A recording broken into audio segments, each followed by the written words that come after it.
بسم اللہ الرحمن الرحیم۔ السلام علیکم۔ جناب امیر علیہ السلام ارشاد فرماتے ہیں، بے وقوف ترین انسان وہ ہے جو اپنی بد کلامی پر فخر کرتا ہے۔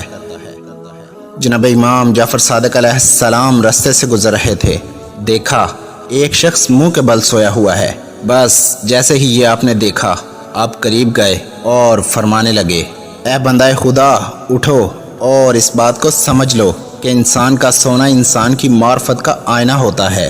جو انسان جس طرح سے سوتا ہے اس کے اوصاف اس کی طرف بڑھنے لگتے ہیں۔ اس نے عرض کیا، اے نواسہ رسول صلی اللہ علیہ وآلہ وسلم، کیسے؟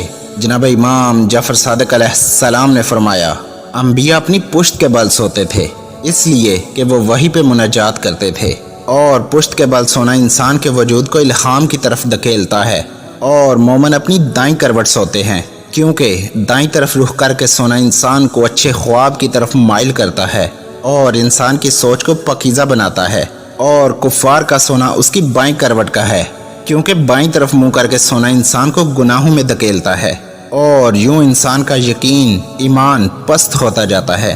اور منہ کے بل سونا شیاطین کا سونا ہے۔ یاد رکھنا، جو انسان منہ کے بل سوتا ہے وہ اکثر چڑچڑا رہتا ہے، اور دن کے وقت غصہ اور جذبات اس پہ حاوی ہوتے ہیں، اور یوں وہ اختلافات کا شکار بن کے اپنے عزیز و اقارب سے لڑتا رہتا ہے۔